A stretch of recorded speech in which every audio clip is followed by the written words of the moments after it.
What's up, YouTube? This is Yugiohtube bringing you my third deck profile for Infernity. Something I've been trying out lately because I finally picked up from transmodify. I feel like Tour Guide and Summoner Monk are actually, it's not even just that I feel, they actually are very powerful cards. Their effects are just amazing and they're extremely splashable in so many decks. So they both have very good synergy in an Infernity deck because Summoner Monk special summons a level 4 monster from your deck, so Archfiend is a great target from your deck to special summon because that's how his effect activates. When Archfiend is special summoned, you search. Tour Guide brings out a level 3 Fiend from your deck, so Necromancer, being a Fiend that needs to go into the graveyard, needs to come out of the deck, is an excellent target for Tour Guide.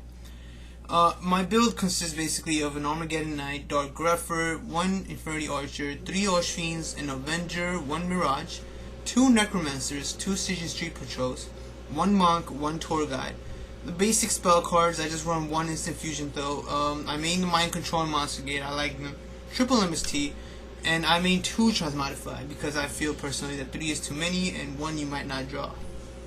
For the trap lineup, I like running the single, limited traps that are good in the main deck. Bottomless, Compulsory, Eradicator is great in an Infernity deck because you can easily make Master Key Beetle if you draw the Eradicator.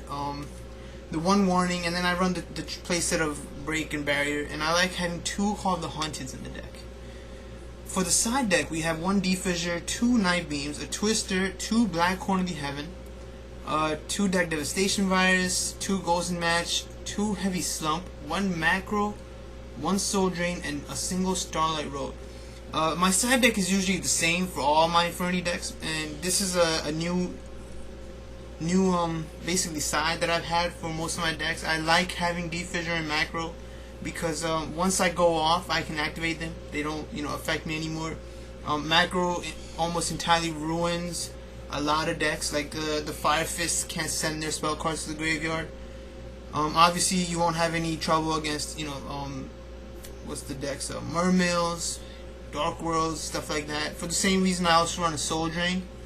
I used to run 2 Soul Drains, so I decided to replace the second one with the Macro. It basically takes care of the job. I like the Defissure because it basically lets its spells and traps go to the graveyard, so I can send Launcher to the graveyard. Basically, that's one of my concerns if I do have to activate Defissure turn 1 because I'm scared or whatever. It's also a good card to discard for Summoner Monk, so that helps out. I like the Black Horn of Heaven because Black Horn of Heaven is an amazing trap for many decks that need to special summon boss monsters. For example, there's Evil Storms. They make Ophion, they have to make Ophion. There's never a game against an Evil Storm deck where they didn't make an Exceed. Even the Dragon Rulers, they bring out all these big monsters and then make a Synchro or make an Exceed. Same thing with Dragoonity. So being a free counter trap, it turns out to be a great card to play in Infernities because you can already negate spells and traps and monster effects, and you already have the minimal destruction you need. So being able to negate the special summons from an extra deck and stuff like that, it's a great power. For the extra deck, we have Dark Fire Dragon is the 1 fusion. I run the basic synchros that you would need. The only unique synchro here is Dark Highlander. The reason I play Dark Highlander is because, once again, he has good synergy with an Infernity deck. He's a Fiend. He's really strong, 2800. He's one of my favorite 7 stars to make. And often I had moments where I had Archer and Avenger. So it turned out that moments like that I needed to make something stronger. So I would attack directly with Archer first and then make a Dark Highlander, unless they have a monster I need to kill with Dark Highlander. Stuff like that.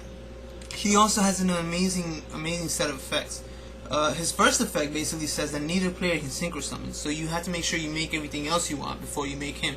Or if you make him, just play Exceeds. Make only the Exceeds. And his second effect is once per turn you can target 1 monster your opponent controls that is equipped with an equip card, and then you destroy all equipped cards and do 400 burn damage to your opponent for each card destroyed. So it's something that you can actually work out once in a while if your opponent is playing, for example, Hornet, Inzektor decks, they have a lot of equips. Vylon decks have equips and stuff like that. So it's a nice thing to have on the side, mostly because he's just really strong. 2800 is a very high attack power. One of the major reasons Goya Guardian was basically banned.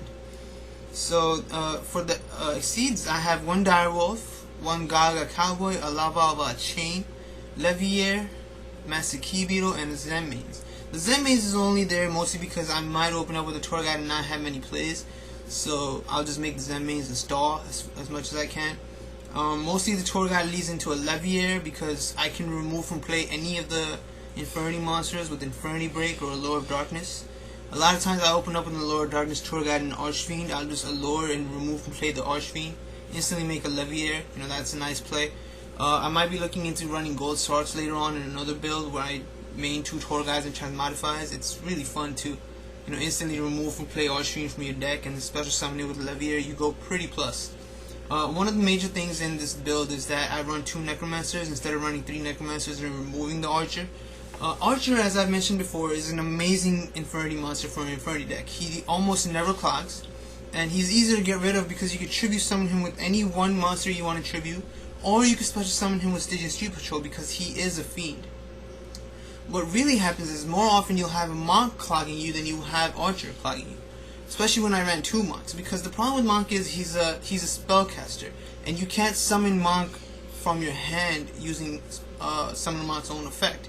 You know, like tour guide can special summon the other tour guide from your hand, so stuff like that. And if you open up with 2 Monks, it's pretty much gonna be a problem because you're gonna have to wait a turn, and there's just nothing you can do about it.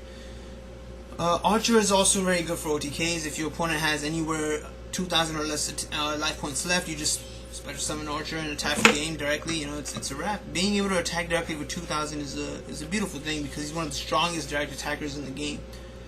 Other than that, this is the basic build, and it's been running really well. I'm going to be posting a lot of matches soon enough. I've been recording some very good matches. I've been trying to raise my rating ever since the updates have happened for the ban list. But I hope you guys like this deck and definitely try it out. I would love to hear what you think, and thanks for watching.